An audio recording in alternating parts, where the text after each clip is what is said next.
Good afternoon. Hospitals in the southwest were so full during December and January they were operating at levels considered unsafe. The Royal Devon and Exeter Hospital was one of only two non-specialist acute hospitals in England to meet the target of having fewer than 85% of beds occupied. Plymouth's Derriford Hospital was the most overcrowded at around 98.5% full. Well, our health correspondent Jenny Walrand joins us now from Derriford Hospital. So what are the details, Jenny?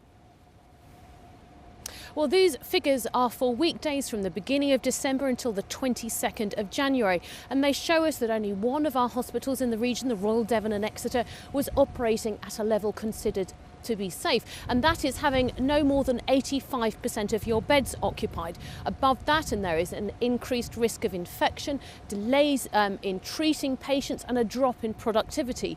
Only one other hospital in the region, Musgrove Park in Taunton, came even close to achieving that target. So what have hospitals been doing to try to ease the situation? Well, our hospitals plan very carefully for the winter, although to be honest, the situation is now tough all year round. And here at Derriford, our major trauma centre, despite that planning, they had more than 98% of their beds full. They say that patient safety is of paramount importance, that they rostered extra staff on for that time, that they cut the number of planned procedures and operations. But of course, our hospitals can't control the number of people coming through their doors. And one consultant at Yeovil District Hospital told us that those numbers are steadily rising. Comparing this January to 4 years ago, we're up 10% on attendances, which doesn't sound huge, but actually we're up 20% on ambulance arrivals and 28% on the number of patients that we've actually had to admit, which gives you an indication that although the numbers aren't massively increased over that time, the complexity and illness level in these patients is definitely rising. Now, these high number of patients in hospital are, of course, just the pinch point in the system. And there is a much wider debate about how well people are being supported to prevent them coming into hospital in the first place and becoming ill. And, of course, that lack of availability and funding for social care to get them out again at the end. In the meantime, though, these figures show us just how much pressure our hospitals and the people who work in them are under. Thank you, Jenny. Victims and survivors of child sexual abuse in the southwest are getting the chance to put their stories on record. It's part of the Truth Project, which is being run as a key element of the independent inquiry into child sexual abuse. The accounts of victims will be published anonymously with the ultimate aim of keeping children safe in future. The man leading the project in the southwest said one victim waited 37 years to tell their story.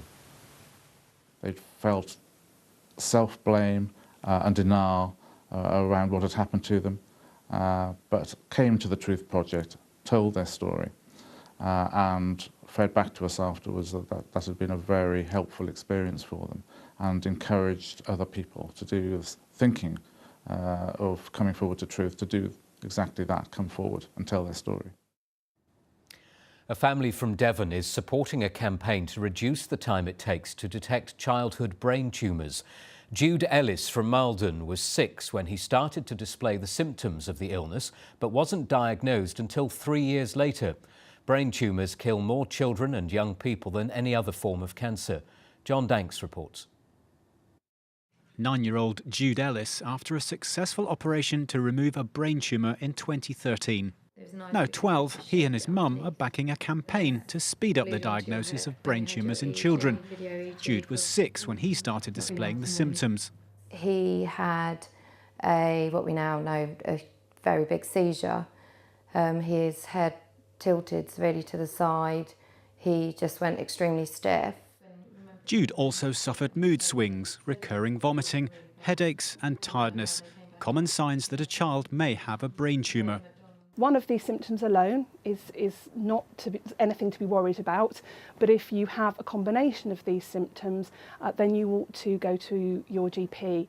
For Jude, it wasn't until he suffered another seizure and had to be rushed to Torbay Hospital. By the time Jude came round, he didn't recognise us. He was 9 years old. So from the first seizure at the age of 6 up to 9, that's how long it had been going on for. I remember one point where I didn't remember my mum. I don't know about my dad, I don't know whether he was there or not, but I didn't really remember my mum or anything else. Jude was operated on at French Hay Hospital in Bristol. His tumour was benign. He now has a yearly scan to check it doesn't recur. I'm fine these days. It just feels like a normal life, really, without anything in the way bothering me. The Head Smart campaign has printed cards to help parents spot the signs. If I'd had one of their symptom cards, I would have walked straight into the paediatricians, put it down and said, my son has got 3-4 out of the symptoms on the card checker. You know, please can you do something about it? A spokesperson for Torbay and South Devon NHS Foundation Trust said raising public awareness is really helpful, but in Jude's case, it's unlikely to have made a difference in such an unusual circumstance as his. John Danks, BBC Spotlight, Malden. 20 jobs are to be created in Cornwall when a new factory opens to help solve the affordable housing crisis. SIS UK will make ready-made homes which can be developed at a fraction of the time and cost of traditional ones. It comes as the government plans a new wave of thousands of off-the-shelf homes across the country. In Cornwall alone, there are more than 25,000 people who've registered their need for affordable housing. That's either for affordable housing for rent or for some form of low-cost home ownership, shared ownership, for example. So the demand is huge. Now, a new Premier League team is hoping to represent the region in an unusual sport which is taking off. Tryouts were held at the weekend for the team called South West Broadside, which will compete in the Quidditch Premier League. The game, which was created by J.K. Rowling in the Harry Potter series, is played by mixed teams with brooms between their legs. This is a big deal. Yeah, it's going to be taking the best players across the country together to form super teams to play each other all throughout the summer, leading to a big event where the champion of the Quidditch Premier League will be crowned. Yeah, it's very exciting. Let's see what the weather's doing across the southwest now. Bee's here with the latest. Thank you, Justin. Hello, good afternoon. Things are turning a little bit colder as we head through this week. We have got rain on the way for today, and after that, I think we'll see a scattering of showers, but a lot more in the way of dry weather. It is going to feel quite cold, especially towards the end of the week, where it will turn rather windy.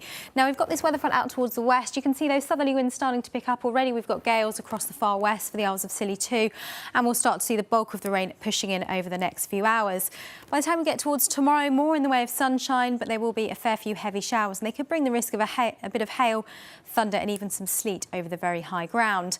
Now, as we go through this afternoon then, the radar doesn't look like it's working, but you can see on the graphics we've got rain pushing in from the west. It will turn heavy at times, particularly the further west you are, and as I mentioned, we have got gale force gusts already. So a blustery afternoon, largely cloudy and wet, and it is going to feel quite cold. Temperatures up at 6 or 7 degrees. Now, that rain does clear eastwards quite quickly, giving a few heavy bursts before it does so. A few showers feeding on behind, the risk of some mist and fog further east.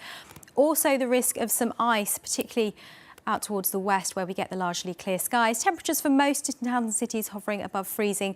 We could see them dipping a little bit below rurally. So tomorrow more in the way of sunshine, but it won't be completely dry. There will be a scattering of showers, and I think tomorrow these showers will be heavy with the risk of some hail and thunder too. Much lighter winds though, which although make the showers slow moving, where you do get some breaks and some sunshine, it should feel a little bit less cold than today. Temperatures up at around 9, perhaps even the odd 10 degrees. Now, I think for the Channel Islands here, we'll see some sunshine, but again, the risk of some heavy showers, particularly as we go through the day, and we can even see some thundery outbreaks at times. It will turn rather breezy here too. So a bit of a mixed bag this week. I think tomorrow more sunshine than today, but we do run the risk of getting some heavy showers. Wednesday, probably the best day this week with more sunshine. It does turn colder, cloudier and breezier towards the weekend. Justin. Thanks very much, Bea. And we'll have much more on the stories this lunchtime in our main bulletin at 6:30. I hope you can join us then. In the meantime, from all of us on the lunchtime team, have a good afternoon.